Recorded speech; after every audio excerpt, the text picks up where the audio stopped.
Very good morning, students. આજે પેશીના પડાવમાં આગળ જઈએ. અધિચ્છદ પેશી નેક્સ્ટ એની અંદરની પેશીઓની હવે ચર્ચા વધારે નહીં, ખાલી કહી દઈએ. સરળ અધિચ્છદ પેશી, સંયુક્ત અધિચ્છદ પેશી. નેક્સ્ટ તમારી પાસે બીજી જે પેશી હતી એ હતી કનેક્ટિવ ટિશ્યુ એટલે કે સંયોજક પેશી તરીકે ઓળખવામાં આવે. અને સંયોજક પેશીની અંદર આપણે જે જોઈ તે પ્રમાણે સઘન સંયોજક પેશી, સરળ સંયોજક પેશી અને ત્યાર પછી વિશિષ્ટ સંયોજક પેશીની અંદર અસ્થિ, કાસ્ય અને બ્લડની વાત કરીએ એટલે કે રુધિરની. અને આ પૂરું થયા બાદ હવે ત્રીજી પેશી ઉપર એન્ટ્રી થાય છે અને જે તમારી પાસે જાણીતી અને એ છે સ્નાયુ પેશી. ઓકે, હવે પ્રશ્ન તમારા માટે કે પેશી પહેલાં યાદ રહેવી જોઈએ કે આપણે કેટલી પેશીનો ઉલ્લેખ કરેલો, તો કે સર અધિચ્છદ પેશી, સંયોજક પેશી, સ્નાયુ પેશી અને ચેતા પેશી. આજે આપણે છેલ્લી બે પેશીને પૂર્ણ કરી અને એનિમલ્સ પર જતા રહીશું. અને એના પછી આપણી પાસે એનિમલ છે એની અંદર અપૃષ્ઠવંશી પ્રાણીઓનો ઉલ્લેખ કરેલ છે. અને અપૃષ્ઠવંશી પ્રાણીઓની અંદર એક તમારી પાસે મળશે અળસિયું, અને અળસિયાની બધી જ અંતઃસંરચનાઓ, બાહ્ય રચનાઓનો ઉલ્લેખ છે. બીજી એના પછીનો સમુદાય એટલે કે અનુપૂરક સમુદાય, હવે પછીનો સંધિપાદ સમુદાયમાં કોક્રોચ એટલે કે વંદાની પણ સેમ બાહ્ય સંરચના, અંતસ્થ સંરચના. અને એ પૂરું થાય અને ત્યાર પછી નેક્સ્ટ તમારી પાસે શું તો કે પૃષ્ઠવંશીની અંદર જે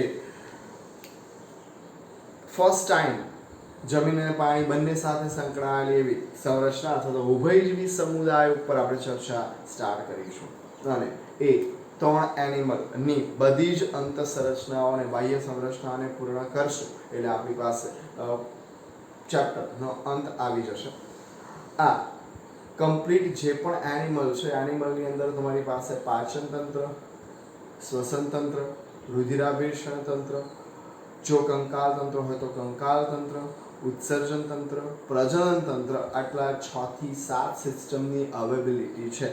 જેવું જેવું પ્રાણી, જેવી જેવી એની ઉત્ક્રાંતિના ક્રમમાં સર્જાયેલી એની રચનાઓ, તે પ્રમાણે આખી વસ્તુઓ સ્ટાર્ટ થશે. પોઈન્ટ પર આવી જઈએ અને તમારી પાસે જે ટોપિક છે સ્નાયુ પેશી.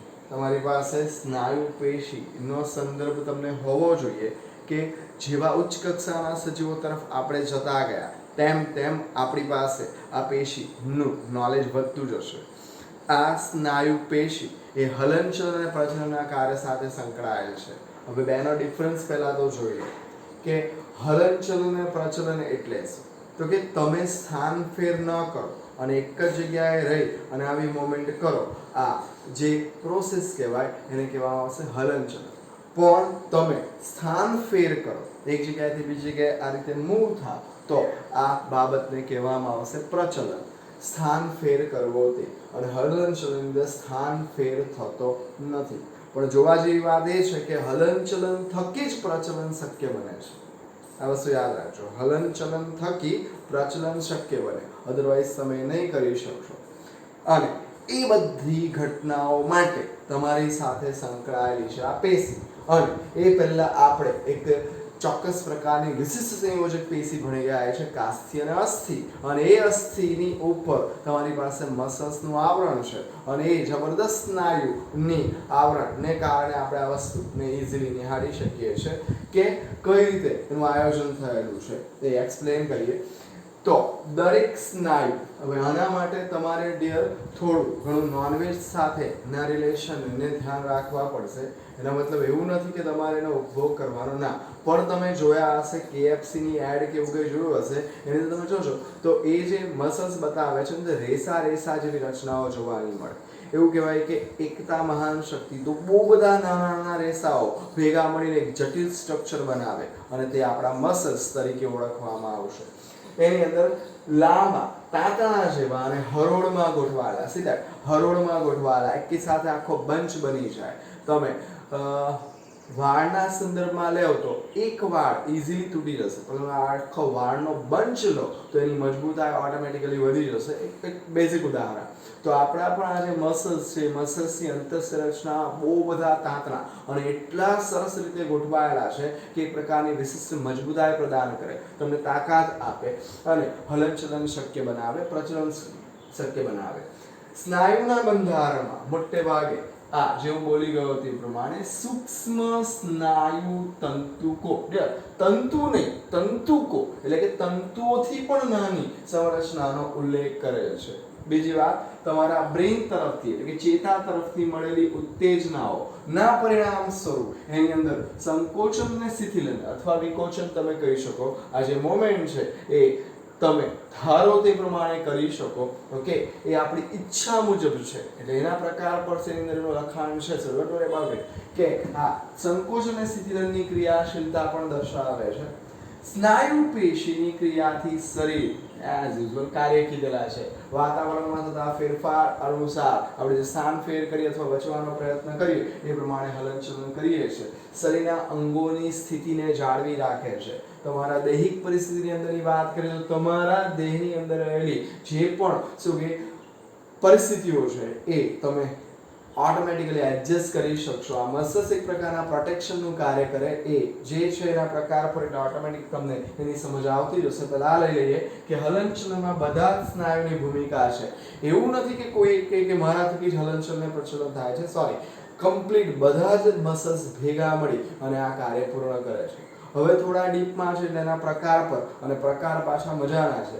અને એ પ્રકાર તો કે સર આ રીતે એની અંદર તમારી પાસે 3 નામ યાદ રાખવા પડશે ને, એકમાં તો છે જ નહીં અને આ ના વગર બધું અધૂરું છે એટલે આ વસ્તુને પાછી માઇન્ડ પર રાખવાની છે. ઓકે, સ્નાયુના પ્રકાર તો જોઈ લો. તમારા અંતઃકંકાલ અગ્ર ઉપાંગ અને પશ્ચ ઉપાંગ એના ઉપર જે આવરણ છે એના ઉપર જે ઘટકો ગોઠવાયેલા છે એ જે મસલ્સ છે એ મસલ્સને કહેવામાં આવશે કંકાલ સ્નાયુ.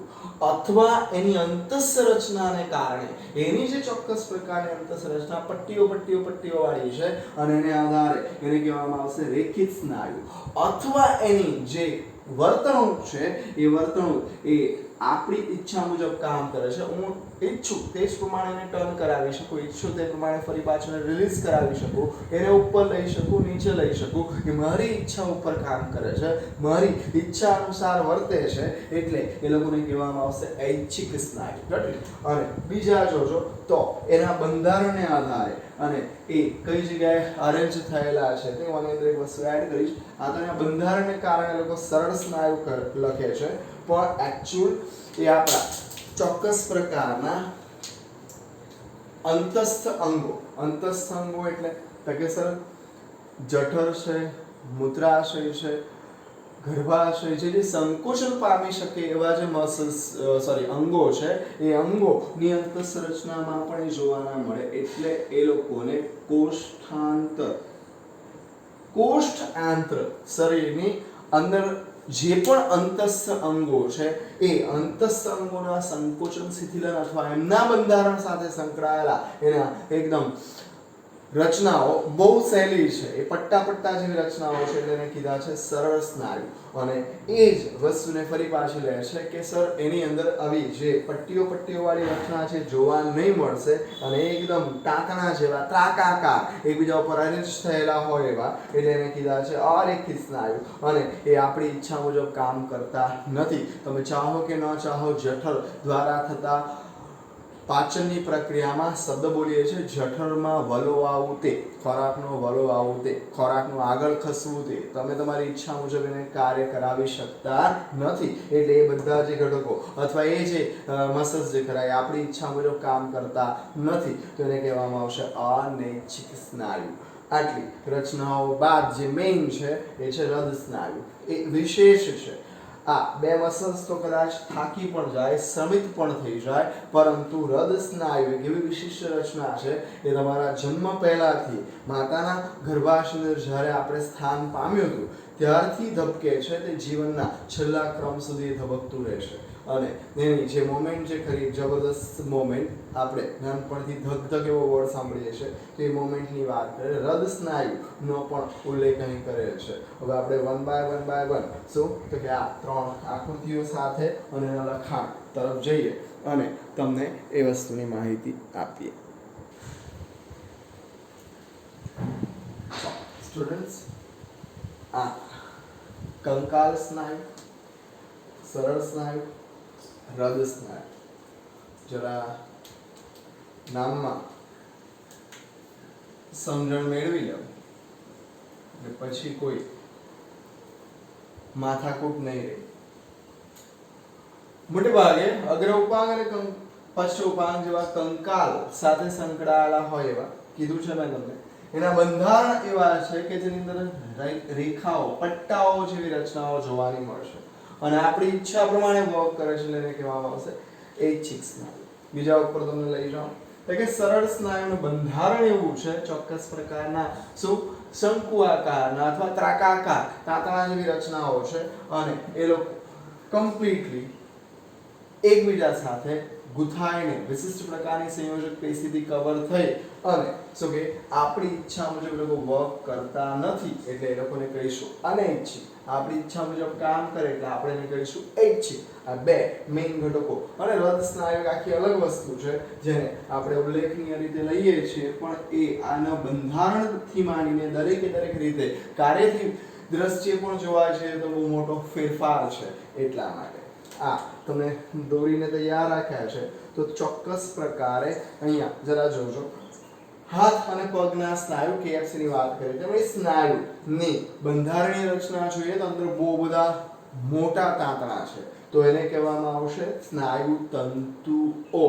શબ્દ જોજો, સ્નાયુ તંતુઓ શેના બનેલા તો કે સ્નાયુ તંતુકો એકદમ પાતળા. એ સ્નાયુ તંતુકો શેના બનેલા તો કે સર એ જાડા અને પાતળા એવી અરેન્જમેન્ટ છે, આવશે તમને 20મા લેસનમાં. તો એ ચોક્કસ પ્રકારના પ્રોટીન દ્વારા રચાયેલા છે અને પ્રોટીન છે એક્ટિન અને માયોસિન પ્રોટીન. એ એક્ટિન અને માયોસિન પ્રોટીન તંતુઓ દ્વારા શું રચાય? સ્નાયુ તંતુઓ. સ્નાયુ તંતુઓ દ્વારા શું બને? સ્નાયુ તંતુઓ. અને ઘણા બધા સ્નાયુ તંતુઓ દ્વારા શું બને તો કે આપણા મસલ્સ. એટલે આ બંને રીતે તમે યાદ રાખો તો ચાલે. એના બંધારણમાં જોવા જાવ તો તમને આવી રીતની શું કે dark light dark light dark light એવી ચોક્કસ પ્રકારના પટ્ટા જેવી રચના જોવા મળશે એટલે એને કહેવામાં આવશે રેખિત સ્નાયુ. ચરાની અંદર જો તો એ પટ્ટા જેવી રચનાઓ તમને માલુમ પડતી નથી એટલે એ લોકોને કહેવામાં આવે અરેખિત સ્નાયુ. અને હૃદયમાં પણ આવી પટ્ટીઓ જેવી રચના જોવાની મળે છે પણ એની ખાસિયત એ છે કે આજીવન ધબકે છે અને એની અંદર જે કાર્યની વહેંચણી છે એ બહુ વિશેષ છે, ક્યારેય શ્રમિત થતા નથી. That is the main thing. અને એના આધારે એનો જે ફરક છે તે આ બધા કરતાં કંઈક અલગ છે. લાંબા કંકાલ એટલે કે હાડકા સાથે જોડાયેલા હોય છે તે કંકાલ સ્નાયુ પેશી બેસિસ ધરાવે છે. You can understand. અને એની કંકાલ પેશીના તંતુના સમૂહ એકબીજાને સમાંતર પટ્ટા સ્વરૂપે ગોઠવાયેલા હોય છે. એકબીજાને સમાંતર કમ્પ્લીટ ચાલતા જશે. તમારા મસલ્સની જ તમે વાત કરો અથવા KFC ની વાત કરી તે પ્રમાણે તમે જાઓ તો ઓટોમેટિકલી તમને એની સમજ મળતી જશે. ઓકે, એકબીજાને સમાંતર હશે. તાંતણાની ફરતે ભાઈ જોઈએ કનેક્ટિવ ટિશ્યુ. તાંતણાની ફરતે શું તો કે સંયોજક પેશીનું આવરણ હશે. કનેક્ટિવ ટિશ્યુ જે લોકોને વેર વિખેર ન થવા દે, બાંધેલા રાખે, જકડેલા રાખે અને સંયોજક પેશીનું બહુ ફાઇન આવરણ હશે. જે સમજાવ્યું તે આવ્યું કે તમારા હાથ અને પગના સ્નાયુ અને ફાડો ચીરો તો અંદરથી તમને શું મળશે? સૌથી પહેલા સ્નાયુ તંતુઓ. સ્નાયુ તંતુઓ એટલે થોડા જાડા. હવે એને હજુ તમે ડિસ્ટ્રોય કરો એટલે તમને એકદમ પાતળા તાંતણા મળશે અને એને કહેવામાં આવે સ્નાયુ તંતુકો. અને એ જાડા અને પાતળા બે પ્રકારના પ્રોટીન દ્વારા રચાયેલા છે. એ છે માયોસિન અને એક્ટિન સૂક્ષ્મ તંતુકો. અને એના દ્વારા તમારા મસલ્સની રચના તૈયાર થાય. ચાલો, સરળ સ્નાયુ, અરેખિત સ્નાયુ, ઐચ્છિક સ્નાયુ. આ પેશી અથવા તો આ ચોક્કસ પ્રકારના સ્નાયુ પેશીનું બંધારણ જોવા જઈએ તો તમને આઈડિયા આવશે કે એ રેખિત એટલે કે આવી પટ્ટાઓ વાળી રચના નથી દર્શાવતું. એ કમ્પ્લીટ આવી ત્રાક આકાર શું કે ખેંચાયેલા તણાયેલા ત્રાક આકાર રચના જોવાની મળશે અને એ અરેખિત સ્નાયુ કહેવાશે. અને પાછું જેમ આપણી ઈચ્છા મુજબ કામ કરે તો આપણી ઈચ્છા મુજબ કામ કરતા નથી. આ પેશીના બંધારણમાં જોઈ લો બંને છેડાઓ સાંકડા અને કેવા થઈ ગયેલા છે? અણીદાર. તમે ઓબ્ઝર્વ કરી શકો. આ માઇક્રોસ્કોપિક સ્ટ્રક્ચર છે પ્લીઝ. એટલે પાછું તમને એમ થશે કે સર આવું તો કશે જોવા નથી મળતું. આ મોટે ભાગે માઇક્રોસ્કોપિક સ્ટ્રક્ચર છે. અહીંયા ગ્રાફિકલ વ્યૂ તમને આપવામાં આવે એમાં પટ્ટા જોવા મળતા નથી અને જોડાણ માટેની સંયોજક પેશીનું આવરણ એ તો હોય જ છે, સંકોચનશીલતાનો ગુણધર્મ ધરાવે અને જે આપણી ઈચ્છા મુજબ નથી કામ કરતા એટલે એને કહેવામાં આવશે અનૈચ્છિક સ્નાયુ. મેં એના માટે એક નવો વર્ડ યુઝ કર્યો હતો, કોષ્ઠાંતર સ્નાયુ. કોષ્ઠઆંત્ર તમારા આંતરિક ભાગની અંદર આવેલા અંતસ્થ અંગોના બંધારણમાં રહેલી હોય એવી સંરચનાઓ કોષ્ઠાંતર સ્નાયુ તરીકે ઓળખવામાં આવશે અને એ અનૈચ્છિક સ્નાયુ તરીકે પણ ઓળખાશે. અને છેલ્લું જે આપણા માટે બહુ જ અગત્યનું અને એ છે હૃદ સ્નાયુ. માત્ર હૃદયના બંધારણમાં જોવા મળે તે સિવાય બીજા કશે નહીં હશે અને સંકોચનશીલ પેશી છે અને બંધારણમાં એકબીજા સાથે જબરદસ્ત અરેન્જમેન્ટ થયેલું છે. એની અંદર પણ તમને ઝેડબી જેવી રચનાઓ જોવાની મળશે. આ બેઠી જ વસ્તુ તમે 20મા પાઠની અંદર આ જે સ્નાયુ છે ત્રણે ત્રણ સ્નાયુની અંતસ્થ રચનાની માહિતી છે તે વખતે આપણે લાલ સ્નાયુ તરીકે ઓળખીએ છીએ એને. આપણા જે આ મસલ્સ છે ને લાલ અથવા આની અંદર હિમોગ્લોબિન અને માયોગ્લોબિન, એમાં પર્ટિક્યુલર માયોગ્લોબિન નામના શ્વસનજક દ્રવ્યનું પ્રમાણ પણ વધારે હોય કારણ કે આની સંકોચનશીલતાના ગુણધર્મને કારણે એને શક્તિ એટીપીની વધારે જરૂર પડે. થોડું ડીપમાં આનાથી પણ વિશેષ તમે ત્યાં શીખશો. એટલે હાલ આપણે ખાલી આના નામથી જ પરિચિત થયા કે રેખિત સ્નાયુ, અરેખિત સ્નાયુ અને હૃદ સ્નાયુ. હૃદ સ્નાયુની અંદર સંકોચનશીલ પેશી બહુ જબરદસ્ત, મેં તમને કીધું છે જન્મ પહેલાથી જ એ માતાના ગર્ભાશય ધબકવા માટે અધિનિમ નામની રચનાઓ ત્રાંસા પટ્ટા સ્વરૂપે હોય છે જે કાર્યની વહેંચણી કરી લે એટલે એ લોકો જે ધબકવાની પ્રક્રિયા છે એમાં ક્યારેય શ્રમિક થતા નથી, થાકી જતા નથી. બાકી તમે બહુ બધી વાર દાદર ચડ ઉતર કરો એટલે ઓટોમેટિકલી તમે શ્રમિક થઈ જશો, થાકી જશો, તમારા પગ દુખવા લાગશે અથવા શું કે વધારે ચાલવાને કારણે તમે કમ્પ્લીટ રેસ્ટ કરવો પડશે. તો વિચારો કે હૃદ સ્નાયુ તો આજીવન ધબકે છે તો એના માટે કાર્યની વહેંચણી એટલી જબરદસ્ત છે કે અધિનિમ નામની રચના ત્રાંસા પટ્ટાઓ સ્વરૂપે હોય.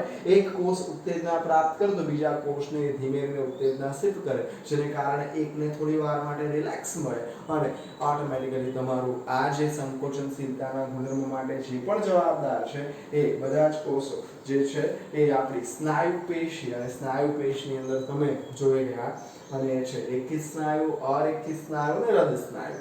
આ કમ્પ્લીટ સ્ટ્રક્ચર આપણા જીવન જરૂરિયાતની મેઇન ઘટકોની અંદર આવશે કારણ કે જો આ મસલ્સ વર્ક ન કરે તો આપણે હલનચલન કે પ્રજનન કરી શકતા નથી. મેઇન બ્લડ સર્ક્યુલેશનની વાત આવે તો હૃદયનું બંધારણ માટે જે વિશેષ પેશી છે હૃદ સ્નાયુ પેશી, એ હૃદ સ્નાયુ પેશીનું બંધારણ આપણા માટે બહુ જરૂરી છે. અને ધારો કે તમે કાર્ડિયોલોજિસ્ટ બનશો, હૃદય સંબંધિત જે પણ ડિગ્રી મેળવશો એની અંદર તમારે આ જ મસલ્સ સાથેની શું કે રચનાઓને જોવી પડશે. એમાં એક એક મસલ્સના નામથી માંડીને કયા મસલ્સ શું કાર્ય કરે આ બધી જ વસ્તુઓનો સારો ઉલ્લેખ એની અંદર હશે. અને પછી આપણે ચેતાપેશી તરફ જઈએ અને એને પૂર્ણ કરીએ.